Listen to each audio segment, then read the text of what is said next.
No matter how much I try to build a good relationship with Emily, she always speaks rudely to me and acts sarcastically. When my husband and I eagerly went to Sophie's 5th birthday party, the cake and meal Emily prepared were only for 3 people. "Emily, what about our meal?"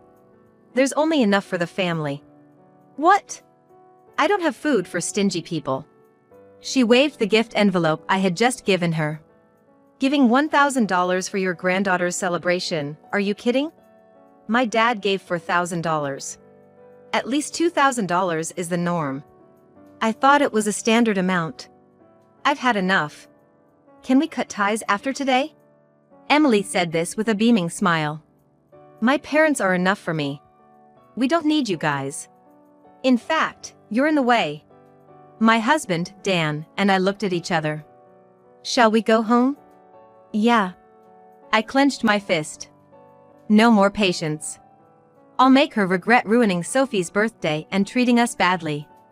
I'm Barbara, a 60-year-old housewife living with my husband, Dan. I work part-time at a restaurant. Since our eldest son, Mike, landed a job at a big corporation, we felt a weight lifted off our shoulders.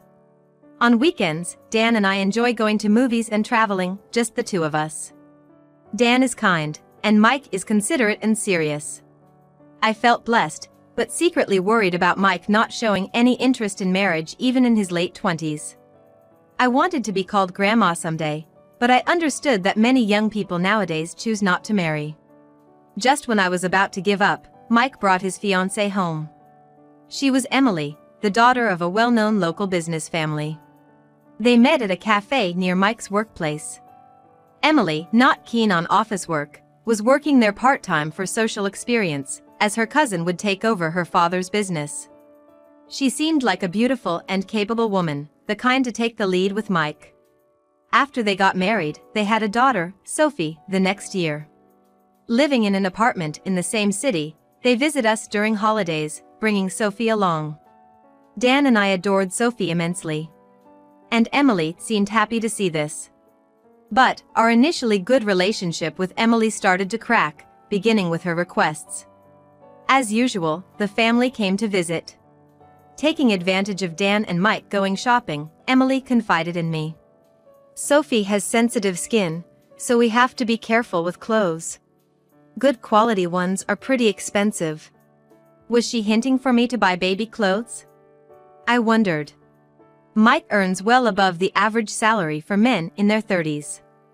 If he knew she wanted to buy clothes for Sophie, he'd surely agree without a second thought.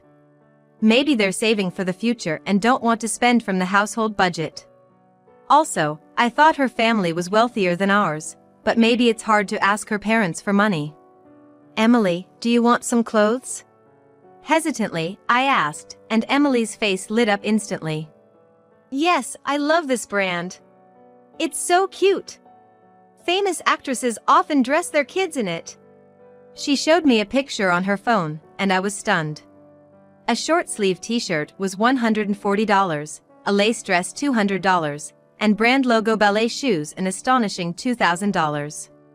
"Emily, isn't that a bit extravagant for folks like us?" I gently chided, but Emily's eyes flashed as she retorted. "Don't you think Sophie's adorable? I don't mind wearing thrift store clothes, but I want my daughter to wear the best." Overwhelmed by her passion, I ended up buying her high-brand clothes and shoes as she begged. I didn't feel comfortable telling Dan, so I kept it to myself. "I bought them with my own salary, so it's okay, right?" I excused myself internally. After that, I continued to give her clothes and shoes for events like birthdays, Christmas, separate from other gifts. But one thing puzzled me. Whenever the clothes arrived, Emily always sent a thank you message, but she never posted a photo of Sophie wearing them. One weekend, while having lunch with a friend, I shared this with her. She thought for a moment, then showed me a flea market website. "Is this?" I exclaimed in surprise. The same items I gave Emily were listed 2 days after I sent them. "The same items you bought for your daughter-in-law?" "Yes, the spring limited edition, no doubt. And they're unopened." "I always shop here for kids' clothes, so I keep an eye on it. This brand is popular, So unopened items sell for a good price? My friend said, frowning. I remember this seller's username, it's unique. They list high-brand items several times a year. Maybe they're selling gifts they received. I felt bitter. This could be a coincidence if it happened just once. But if it keeps happening, it's safe to assume Emily is secretly selling the clothes I send. Or perhaps she's been having me buy them with the intention of selling them all along. As I kept checking the website, I noticed that 2 days after I sent clothes, the same items would always appear, listed under the same username. Last Thanksgiving, when I visited my eldest son and his wife, I finally told Emily. I'm gonna stop sending clothes after this time. Why? Emily puffed her cheeks. Dan's against it. Says they're too pricey for kids' clothes. But don't worry, we'll still give toys and gift cards like before. I explained, having discussed this belatedly with Dan. Dan agreed with me. Emily's a stay-at-home mom. She's probably selling the clothes for extra cash. If it's hard to say no, just use my name. Thanks, I'll do that. Sure enough, when I mentioned Dan's name, Emily swallowed her complaint. She's not comfortable with quiet Dan. Fine. But your husband's stingy. She spat out bitterly, but after that, she stopped asking me for kids' clothes. There were other troubling things about Emily's behavior. She's either germophobic or just doesn't like me. Whenever I tried to touch Sophie, she insisted I wash and sanitize my hands. Furthermore, when I visited Emily in Mike's apartment, Emily would follow me around with an alcohol spray in hand, promptly disinfecting any place I touched. Even in these times sensitive to infections, being treated like a germ was unpleasant. As my distrust of Emily grew, she suddenly called me. Surprised, I answered, and Emily said cheerfully, "We're gonna have a birthday party for Sophie. Would you and Dan like to come celebrate with us?" Really? Is that okay? I asked back, surprised. Usually, we invite her kindergarten friends, but this year, we already celebrated with kids who have birthdays close to hers. So, we thought we'd invite you and Dan. How about next Sunday? We're free. Thank you, we'll be there. I was delighted since I usually sent the presents by mail. Is the doll she wanted before okay for a present? Or should I get a gift card? Could you make it cash this time? Understood. I consulted with Dan and wrapped $1,000, then headed to Mike and Emily's apartment the following Sunday. In their living room, stylishly decorated with pastel balloons and garlands, stood Sophie, shyly smiling, wearing a pink dress and a ribbon in her hair. Grandpa, Grandma, thanks for coming to my birthday party, Sophie said, bowing slightly. Dan and I couldn't help but smile warmly. She always looked cute, but today she was like an angel or a fairy. Thank you for inviting us. Turning 5 today, you're a big girl now. Yeah, I'm a big girl now. Her confident response was adorable. Mom, Dad, thanks for coming. Mike appeared, and Dan and I gasped. It had been months since we last saw him. He looked much thinner and had dark circles under his eyes. Have you lost weight? Busy with work? Yeah. Mike's vague smile made me uneasy. Mike, you're keeping up with your health checkups at work, right? Yeah, I am. Oh, sorry, I've got a call from work. He stepped into the hallway, ended the call quickly, and returned. I gotta go to the office. I'll be back by evening. Emily, please order dinner for Mom and Dad too. Okay. As Mike hurriedly left, Emily brought in a pizza and a whole birthday cake to the dining table. Daddy's gone to work, so let's eat first, she said, cutting the bear-shaped cake into 3 pieces. 3 pieces? I noticed that Emily had set out only 3 plates and sets of cutlery. In front of a puzzled Dan and me, Emily transferred the pizza onto plates. Emily, what about ours? I asked, confused. There's only enough for the family. What? I don't have food for stingy people, she said, almost singing, waving the envelope I had just handed her. A $1,000 gift for your granddaughter's birthday, are you kidding? My dad gave $4,000. At least $2,000 is the norm. I thought it was a normal amount. She looked at me and laughed derisively. Normal? Oh, I guess for people working in small factories or part-time housewives, it's hard to give $1,000. My apologies. Hey! Dan's face changed color, but Emily ignored him and kept talking in a mocking tone. Well, I knew this family was poor before we got married. The house is shabby, the interior old, and the whole family stingy. It's almost funny how much this is a mismatched marriage. But it's worse than I expected. Anger bubbled up inside me. Mismatched marriage? She was the one who pursued Mike and started their relationship. I shouldn't be treated this way. So, I've always been thorough with disinfecting to prevent your poverty germs from spreading to us. It would be terrible if the daughter of a company president and Mike, working at a big corporation, got tainted with poverty. That explains why.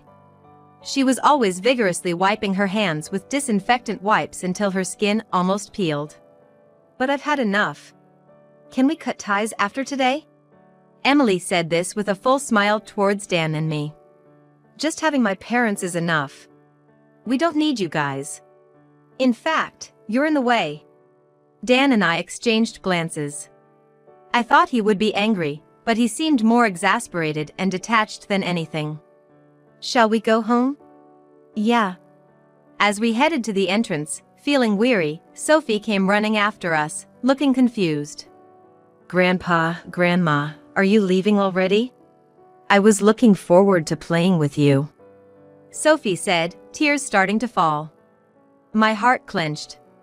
I kneeled and hugged her. I'm sorry, dear. We're leaving today, but we'll come to see you again soon. Be good and listen to your mom and dad until then, okay? Okay, I understand. As Dan patted Sophie's head, Emily stood behind him with her arms crossed, glaring at us. Dan and I left Sophie's place with heavy hearts. In the evening, Mike called me. When I got home, Sophie's eyes were all swollen. Seems like she cried a lot after you two left. Is that so? Mom, you left because you had a stomachache, right? It can't be helped. Did you go to the doctor? It's better now. Thank you. Mike's kindness warmed my heart. Compared to him, that daughter-in-law. After hanging up, I felt a surge of anger and clenched my fists. Emily probably doesn't care that Sophie was sobbing because she drove us away.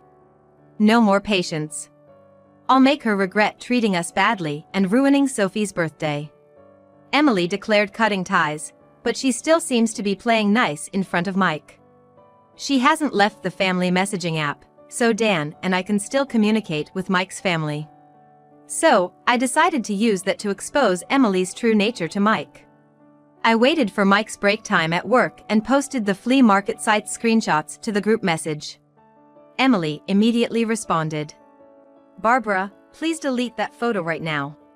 Oh, Emily, I thought you were cutting ties with us. Right after my reply, a message from Mike appeared. Emily, what's this about? Mike, don't believe her. Cutting ties is just a lie from your mother. A lie. No, I'm talking about the clothes. The clothes Mom gave Sophie, I never saw her wearing them. Were you selling them on the flea market? Emily seemed shaken, not replying after reading the message. And it's all of them, right? You had Mom buy them just to sell? I can't believe this. It's a coincidence. Just happened to be someone else selling the same clothes. Mike pressed Emily as she tried to bluff. That's your username, right? When I get home, I'm checking Sophie's closet. You're insisting they're there, right? I remembered. Sophie got them dirty right after I put them on her, so I threw them away. All 20 outfits? Selling all of them would easily make over $2,000, right? Mike's message conveyed a quiet anger. After a while, a message from Mike to me appeared. Mom, can you and Emily come to our house after work? I want to have a discussion, the four of us. Wait. I can't go. I have to take care of Sophie. Emily panicked, but Mike replied. I'll ask your parents, then. So, I'll be over after dinner. I gotta get back to work now," Mike said, ending his messages. Immediately after, Emily called me. "Hey, old lady. Stop causing trouble." "Oh, you're so scary." I pretended to be intimidated by Emily's ranting, but she didn't lower her tone and continued to yell at me. "I told you we're cutting ties. Don't be so chummy in the family messages." That message was for Mike. "You're the one who reacted on your own," I snapped back. "So, are you canceling your visit tonight? Mike will get suspicious, you know." Emily clicked her tongue on the other end and said in a low voice, "Fine, I'll come. But if you pull any more stunts, I won't let you see Sophie ever again. Remember that." All right. See you tonight." After hanging up, Dan, who had been listening to the whole conversation, and I exchanged looks and smiled. That evening, Mike and Emily came to our house. Sophie had apparently been left with Emily's parents. Emily, radiating displeasure, didn't change her attitude even as the four of us sat at the dinner table. But she turned pale as soon as I laid out the photos. While she frantically gathered the photos and stuffed them into her skirt pocket, I placed the remaining ones in front of Mike. They were photos of Emily closely embracing a guy at a bar. "Where did you find these?" Emily glared at me with intense eyes. I explained with a smile. "A friend's daughter works at a cabaret club near the station. She told me that recently a woman named Emily has been making a scene at a bar she visited with her friends. Emily stood out because she's as beautiful as a model. I showed her your photo and she recognized you right away. I searched for the username you use on the flea market site on social media and found these images," I said as Mike picked up one of the photos. His usually calm face now showed intense anger. "A bar, huh? Mike, there's a reason for this.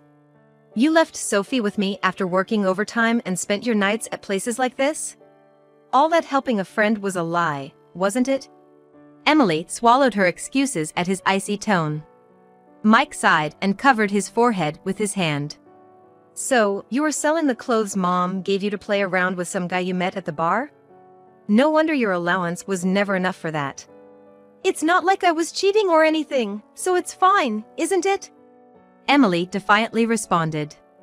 I relaxed my mouth. "Well, there's more to come. By the way, Mike, did you bring what I asked?" "Yeah." When Mike took out credit card statements and a bank passbook from his bag, Emily's eyes widened. "Don't take those out without asking." "The card is mine, and the bank account is joint. It's fine to show them," Mike said, dismissing her objections. Emily shut up, fuming. Mike spread both the credit card statement and the bank passbook on the table, and as soon as he saw them, he exclaimed, "Oh my." Dan and I also peered over, feeling the urge to cover our eyes at the sight. And no wonder. The credit card had a revolving credit balance of over $40,000. And the bank account showed just a few dollars. "No way! The card is maxed out, and all the money saved for Sophie's gifts is gone." Mike was stunned, and Emily turned away, sulking. Well, spending millions at a bar would burn through money quickly. Mike finally exploded with anger. "Emily! You shouldn't touch a child's savings like that. Are you even a mother?" "Shut up, all of you," Emily said dismissively, brushing her hair back. "What's wrong with me using your money, you stingy man?" She stood up and ranted at Mike. "Just so you know, I married you because you work at a big corporation. I thought I could spend money freely and live in luxury without working. But then we start living together, and it's all about saving for the kid, eating in to save money, ordering me around. Who do you think you are?" Mike's face stiffened. After a tense stare down with Emily, he let out a small sigh. "All right, let's get a divorce. I can't do this anymore. Since you've caused Mom so much distress, I'll ask for alimony too." "Mutual distress. Fine, I'll ask Dad. He'll gladly pay the alimony and the card bills. I don't need any of you," Emily said arrogantly, laughing in a shrill voice. I presented my phone to her. Are you sure you should be saying that? Huh? Dad's company went bankrupt. Emily's eyes widened in shock. She snatched my phone and stared at the screen, frozen. It was on the local internet news just now. Haven't you heard anything from your dad? He mentioned something about having a tough time with finances due to the recession. But he always listened to my requests. All of Emily's earlier bravado was gone. She had completely lost her color and was trembling in her voice. Then, her phone rang. Taking out her phone, Emily swallowed hard and answered the call. Hey, Dad. The company hasn't really gone bankrupt, right? I'm sorry, I tried, but it was no good.